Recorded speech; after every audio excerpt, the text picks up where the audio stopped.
Everybody, welcome aboard this beautiful Ryanair plane, and we're actually coming in for a landing right now at this airport. And as you can see already, yes, this is not your usual London Gatwick airport at all. No, this airport in Microsoft Flight Simulator apparently has a circular runway, which sounds like a great idea. Maybe let's try to come in for a landing on a runway that's genuinely in circles when we're a bit fast to slow down. And let's see if we can touch down on this interesting airport indeed. Good. All right. There we go. Just following everything down. Good. That was a landing right here. We've landed on a circular runway. Things are looking absolutely good. There we go. We're able to stop really quickly. Everything is fine. Ryanair has touched down. We can already exit the runway, especially if we ignore the power lines that we're gonna pack taxis right through it. To a high-speed taxi to the actual gate. Check out this airport, everybody. Yes, indeed, we're talking about the future of the airport and the concept of a circular runway today, which isn't new at all. I mean, I've made multiple videos on an add-on for X-Plane a while ago that also featured a circular runway, and it worked relatively okay. Hey guys, welcome back to another Switzerland 1 video. You can easily get a wing strike. Oh, Jesus Christ. Oof, I think we almost hit the engine. Oof, that was extremely close. Looking good. This train here that's just absolutely way too large compared to a 737. So that's good. We can taxi right to the main terminal building, which is relatively small for an airport. It does feature, gateways. That's good. Other than that, this kind of looks like the design language of the Apple Hut headquarter thing in Cupertino. Yeah. And this is the circular runway. This add-on here for Microsoft Flight Simulator. Circles Airport has been around for 3 years already. Circular runways, a dotty idea we shall try. In Microsoft Flight Simulator, anything is possible. Well, not really. Obviously, as you can see, due to technical limitations, the whole runway isn't a runway. It's just small parts of it that kind of marks the whole circle. That's fine. But the problem that this circular runway has that normally is talked about is that all these circular runways have to be banked in order to cope with the whole thing being a circle.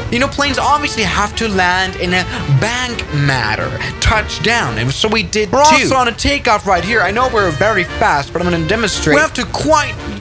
it's also... there's a slight bump in there. But yes, here, as we can see in this beautiful flight on the 737, a problem about the circular runway is that we have to kind of drift our way. Use rudder, use nose wheel steering, brake as well. That is incredibly annoying, but there we go. We can take off very nicely. Perfect. That's worked. And stuff. I mean, it will get really hard though for bigger airplanes, maybe like a 747. There we go. Now, by the way, our circular runway is kind of on like a test field here in the middle of nowhere in the UK. Okay, you did have to erase some houses here, I can see, for that runway, but that's fine. We can maybe try to see if we can take off already. But the question is, now that we're in the UK, do we use the circle? Like counterclockwise? So in this direction or counterclockwise? All those questions. In general, I think a relatively dumb concept. There's definitely a reason why we have had this for over 100 years. There we go. Oh yeah. All right, now we really have to employ a lot of rudder here, which immensely limits our takeoff performance. We can now take off looking good, and that was barely a wing strike. Something that would probably happen a lot. But something I would do to add some precipitation here, make it really rainy here, kind of like that. Yeah, you can already see some proper rain on the ground. That way we'll be able to actually like Tokyo drift. Yes, there you go. We're actually drifting. We're drifting properly here on board a 747. Yeah, if you were to make the runway wet, you wouldn't have any issues at all. And yeah, we might be on the taxiway too. Let's take off now. Great work here on the circular runway. Although on the proper circular runway, like on a racetrack or on a banked space, water would simply just run off. So that wouldn't work either. I mean, I can think of a few examples of a circular runway making sense. For example, you cannot overrun.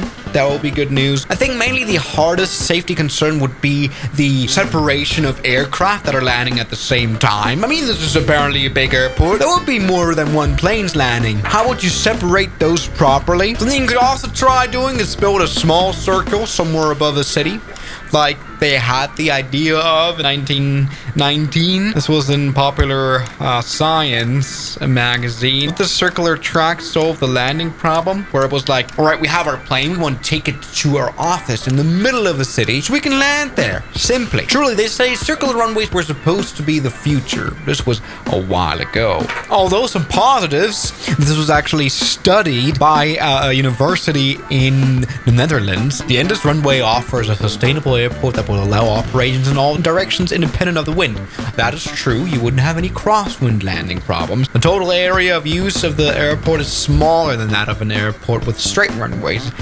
Okay, that is right. This is not that big of an airport space at all. But the cost for construction of this airport will be 10 to 70% higher. I would believe that. You have to build a 10-kilometer long ring with an embankment on it. That's so dumb. What an intensive study here in 2014. All right, that's great. I mean, okay, this project here in Microsoft Flight Simulator obviously doesn't represent what the circular runway idea is. Again, with a real circular runway, you're not supposed to steer on a takeoff. That's super dumb. But overall, seems to work. I mean, okay, something we can do finally is a Concorde test.